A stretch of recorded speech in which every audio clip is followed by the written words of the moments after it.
we have to consider every single channel, how they all work together. And of course, different audiences on different channels. Is audience one going to react the same way they would, you know? And then if you think about screenshotting and stuff, it's easy to screenshot something from one channel and share it on another, where maybe Mhm. the channel purpose or the audience is different. So we're kind of all thinking in our respective disciplines, but together to produce the best end result. Hey there. Welcome to the Speak and Flow podcast. I am so glad you're here. This show is for leaders who care. Leaders who know that when things get messy, the way we communicate makes all the difference. Every week, I sit down with incredible guests, founders, VPs, rising stars, to unpack real moments of today where communication matters. We talk about what works, what doesn't, and how you can lead conversations that create trust, movement, and momentum. Because in uncertain times like today, your words have weight. Let's use them well. Let's dive in. Welcome, dear listeners, to the Speak and Flow podcast, where we slow things down just a bit to help you communicate with more clarity and confidence in response to what's happening at your work and in our world. Today, we are talking about something that is happening that is very different in our world today. I'm talking about the messages that you send and receive, the Slack, the texts that you thought were private at one point no longer maybe. It may be public record. In today's world, we call that the screenshot economy, where that screenshot can go public. And so your words, your messages have weight. It means that the messages that you say in the meetings even can last after the meetings and even without your permission. So, as a leader, what does that mean? You might want to ask yourself, how can I communicate with clarity, with influence, with integrity, even if things can get taken out of context? So, joining me today is the perfect leader, Caitlin Fluler. She's a Hi, senior V Fluler. Fluler. No, you're good. Fluler, I said that right. Okay, You're I right. thought you said Caitlin No, Fluler. no, I just said hi. Yeah, Caitlin Fluler. She's the senior VP at Pray Tell. She's a seasoned communication leader. She helps top brands with both their visibility, influence on media platforms, and she's just special because she combines both the strategy as well as creative storytelling for media, for brands, and so that messages land. And I'm so glad that you're here, Caitlin. Welcome to the Be podcast. here. Thank you. Thanks for Yay! having me. This is You're stuff I love. welcome. No, this is going to be Yeah. so fun. I think this is Yeah. interesting. And the people, so, there's a, imagine, I'm going to start off with this first question. The, Yes. the listener right now is a busy CEO executive and has stopped to listen to this episode. What do you hope can change in his or her life by really taking what we're saying to heart? I mean, I think when I think about the screenshot economy, there's a lot of fear around that. And I think, especially the higher up you get in your career and the more people you lead, the more fear there is because your words mean a lot more than they maybe used to when you were lower in your career. And so I think don't fear the screenshot and don't try to control the screenshot. Control your own integrity and be thinking Mm, about aligned. And that's really what you have to always ask yourself. Am I aligned with A, how I want to act as a leader and as a person, but B, am I aligned with the brand? Am I aligned with the brand promise? And is what I'm saying, can I map it back to that? Because even if things go wrong, even if something happens that you couldn't predict, as long as you're in alignment with your purpose and what the purpose of the brand is, then you're safe. So it doesn't mhm. matter. And I think that's the biggest thing because if you try to operate in a way that's like, I'll stay silent or I'll figure out how to spin it, you're going to drive yourself crazy. You really just have to that alignment. And it's not something to be scared of. Like it's okay, you know. Good things are screenshot too. Yes, Yeah. yes. Well, I can't wait to dive in. And it sounds like you have had a lot of experience with this, with your clients and with the companies. And so tell us more about what you do and what excites you. Yeah, I've been in agencies my entire career, so that's the past 16 years. And I have done a couple short stints embedded in client organizations, which has given me really, really good perspective that I think a lot of agency people probably need at some point in their agency career, but I always find myself back in agencies. I love it. I like the pace. I like that it's new every day.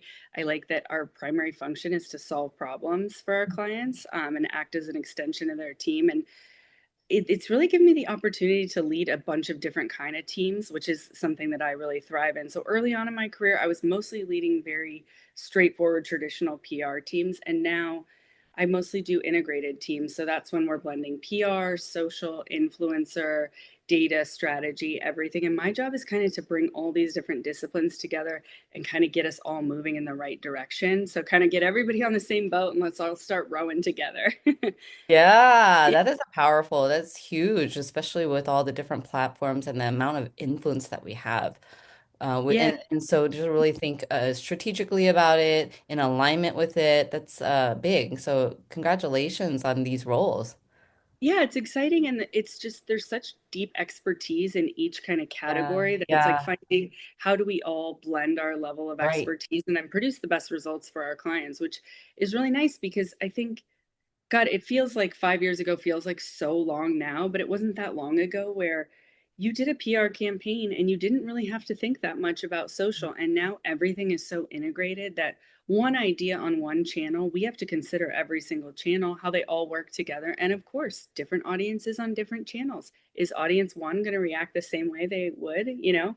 And then if you think about screenshotting and stuff, it's easy to screenshot something from one channel and share it on another, where maybe Mhm. the channel purpose or the audience is different. So we're kind of all thinking in our respective disciplines, but together to produce the best end result. Yeah, for your clients, which are going to be, again, depending on what the client's needs and desires Mm-hmm. are and what works for them is so different. Yeah. So fascinating. So when I say screenshot economy, what is that first like story or experience that you think about? Oh my God. I mean, You're I like, can mean, I share I it? think I'm like, I mean, there's war stories, just like true horror stories. I think of it two ways. I think of the group chat, like the internet has very much memed the idea of like, oh my gosh, what would you do if your group chat was leaked? And that's like a Yes. personal thing. But I think that very much actually applies to business too, because oftentimes you think I'm communicating on Slack with one coworker, Yeah. I am texting with a peer level person, but you don't know in 1 year, 2 years, maybe 2 weeks, what the situation could be. And so I think, again, I'm not telling people to be afraid, but I am saying be mindful. If you're a Mhm. leader, you're in charge of people and people look up to you on a team or in a company, especially if you're in that C suite level, you have to take a lot of time and introspection to get aligned on what are the company goals. That's my primary function. But then how am I using my own skills, my talents, my own personal values to get to those goals? And I think once you are aligned on that, it's the rest is pretty easy, but that's the hard Mhm. part. I think when I'm sitting down with a lot of my clients, there's no one playbook for every Mhm. C-suite member because Mhm. they're all different people. They all have different experiences, they all have different ways of living. And so it's about finding the way that works for you to get to those goals and then Mhm. whatever you say, whatever you're writing, whatever you're texting, typing, hopefully posting on social, should, if that's in alignment, then I think at the end of the day, you can probably feel pretty good about that.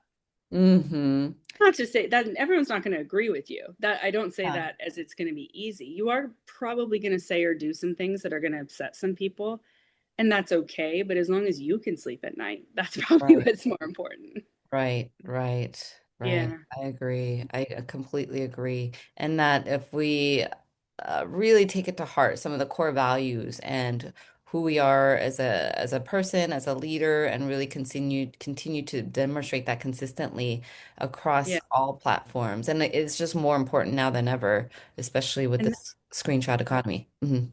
totally. There was a quote that I lean on a lot because leaders are faced with really, really hard decisions and they do have to be often the face or the figurehead. And that might just mean internally to the company, that might mean externally to audiences. And I often remind them, I think the quote is something along the lines of like, they see the decisions you made, not the choices you have. And that's the hardest part, I think, of being a leader is because you don't get to provide all this context and they don't know you as this person who you have been Mm, so they don't get to see you might have had two bad choices and you made the best one. people only see that decision. I think as leaders, sometimes you have to be comfortable with that. And that's a really hard part, and something that we work with executives on a lot. But I think, nobody wants to have that moment where someone's like, screenshot, I sent this to you. But sometimes it does happen. This is the internet culture we live in. And so let's make sure that the comms that we're putting out and that you're using in a day to day forum are super aligned with who you are and what the brand promise is, I think. Exactly. Exactly. Because even if I don't need to provide the context or have the time to provide the context, going back to your original thought of if I can sleep at night and I know that I did it in true alignment with my values and what is Yeah. best for the company. And the thing is, sometimes we make mistakes, but it's Oh, yeah. still, I'm still going to be in alignment with the best that I know at that time. Then I could continue to communicate in a way that is consistent and in alignment.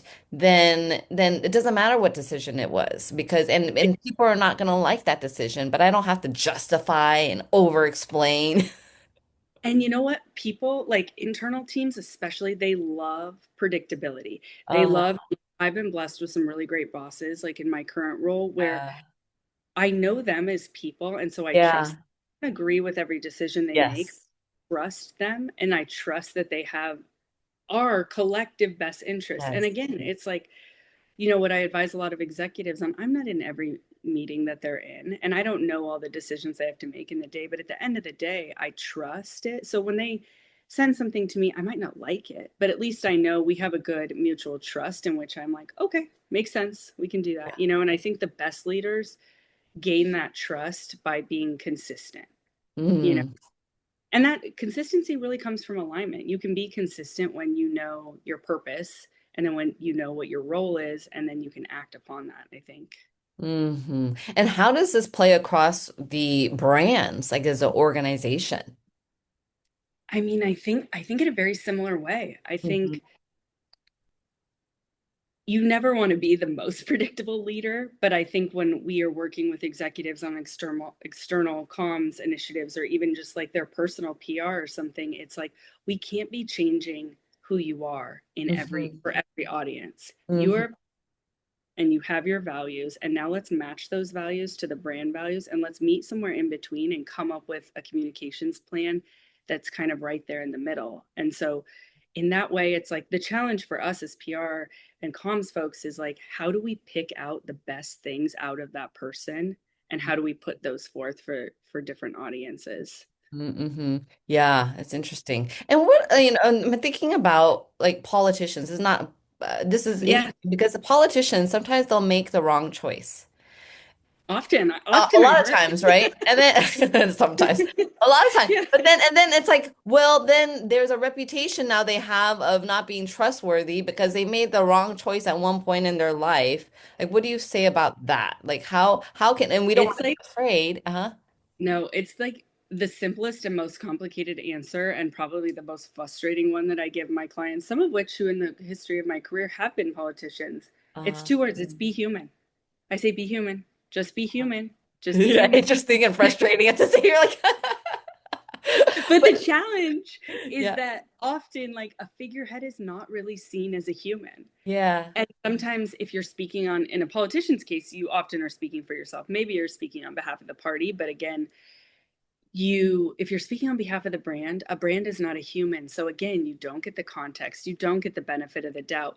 But I think if you think about different leaders, there's leaders who are trying to sound human, and yeah, audience can sniff that out, and then yeah, there are leaders who are human, and the leaders yeah, who are human, it is much harder to be that kind of leader because humans are messy. Humans make mistakes. Humans yeah, do bad things. That's the yeah, truth of it. And so, yeah, but humans also can own up to their mistakes. And I think yeah, sometimes, whether that's a small internal problem or a big external problem that audiences got to know about, the yeah, internet blows up. yeah, I think you have to take fast and immediate ownership.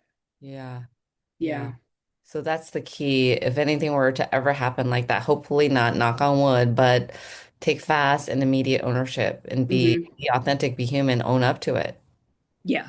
And the truth is like, I think we've seen, I think a little bit before COVID, audiences looked at leaders and they said, you must have all the answers. And then post COVID, I think people were okay if you didn't have all the answers, if you admitted that. Mm, Now, if you're not able to admit that, then of course people are going to be frustrated with you. But I think if you're to remind people like, hey, I'm a human too, like mhm, that, because I think we forget sometimes you see, especially if you're thinking about a Fortune 500 CEO, that mhm, doesn't feel like human to the everyday.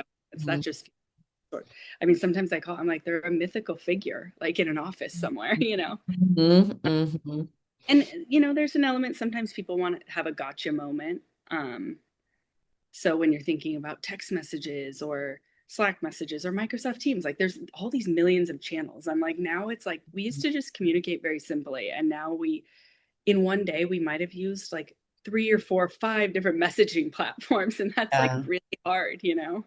yeah, yeah. Yeah. Yeah, it's so true. So it's just something to be really mindful of when we're communicating. But I think the more, like you said, the more we can just allow ourselves, give ourselves permission to be human, the Yeah. easier it becomes. Totally. Just allow yourself to be a little messy, make mistakes, but own up to it if you do make a mistake. And Yeah. quickly. Yeah.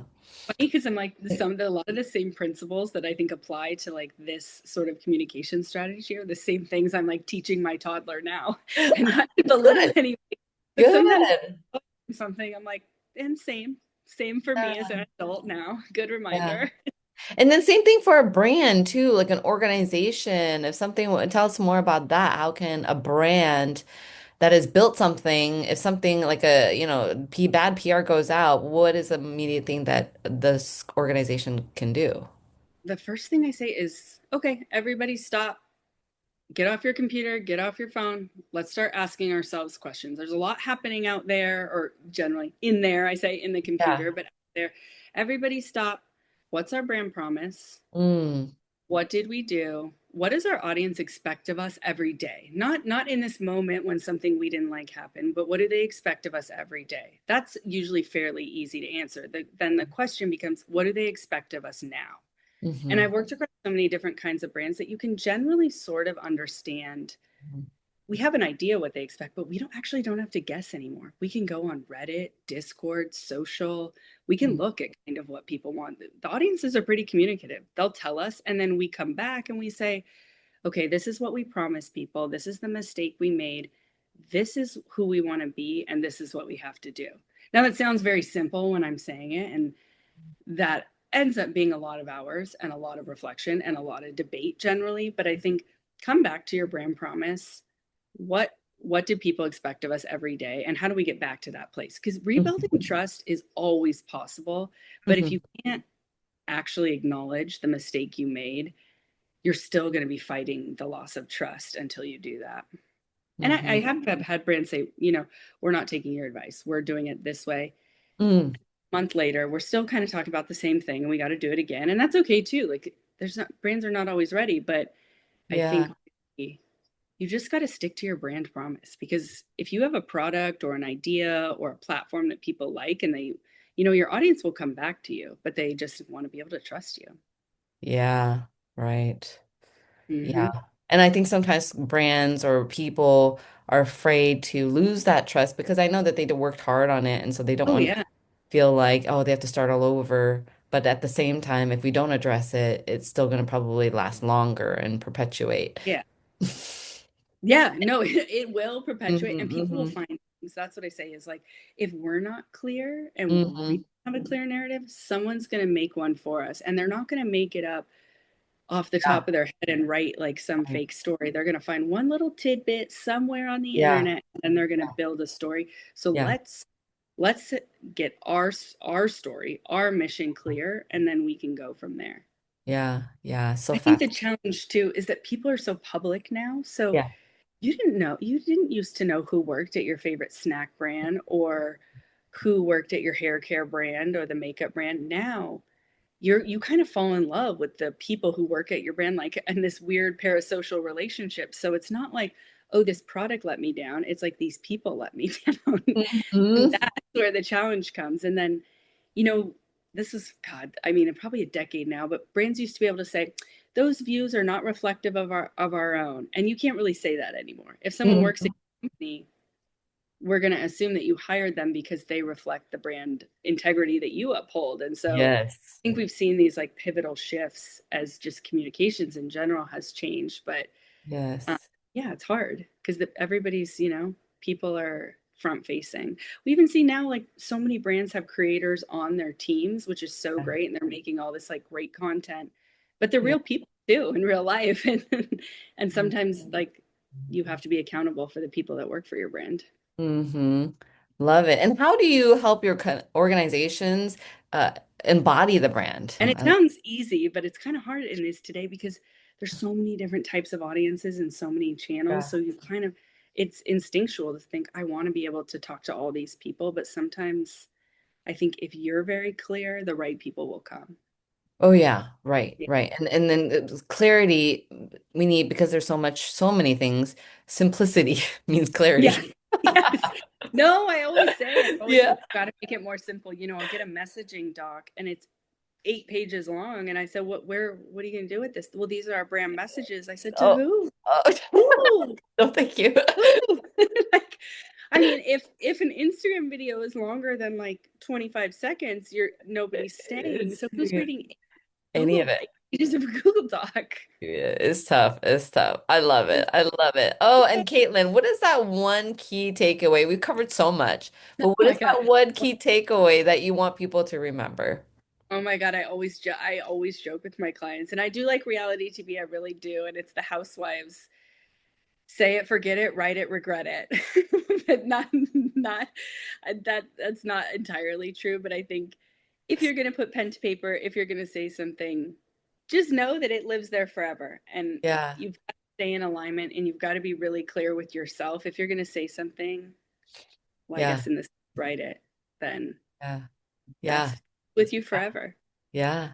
I Love. was at the school where it was like we didn't have, Facebook just became a thing when I went to college. So like I lived a lot of great years before Yeah. everything was screenshot. I had a digital Funny. camera, so it was great. Yeah. Yeah. Yeah. Yeah.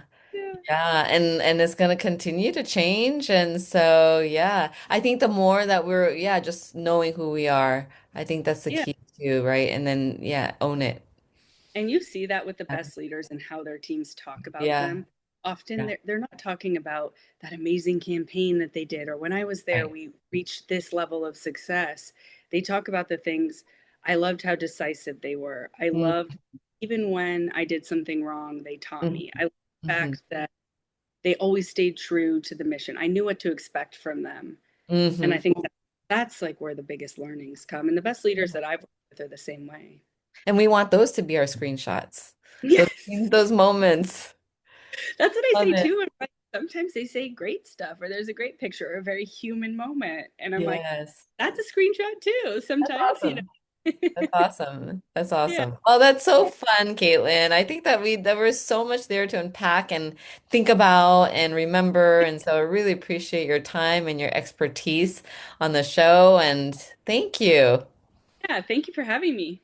And how can people, brands, organizations, they want to work with Pray Tell, how can they get a hold of you?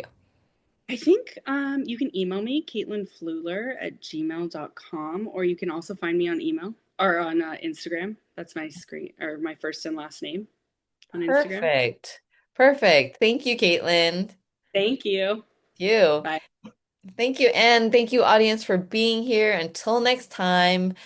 Continue to speak with clarity, confidence, and influence, and make a bigger difference in the world. Take care. Bye bye.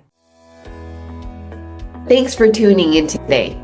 If this conversation sparked something for you, if you're thinking, we talk a lot in our organization and things still fall through the cracks, we're not getting the results that we want, I've got something for you that might help. It's called the Accountability Self-Assessment, and it takes less than 60 seconds. In one quick review, you'll get real insights as to why accountability and results are slipping on your team. And you'll walk away with a legacy accountability card. It's a simple one-pager framework to help you and your team move talk to traction. Because the legacy of you and your team is built more than just meetings. It's built on clarity, consistency, and follow through. So grab it today. Go to speakandflow.com or click on the link in the show notes. It's free, fast, and built for busy leaders like you.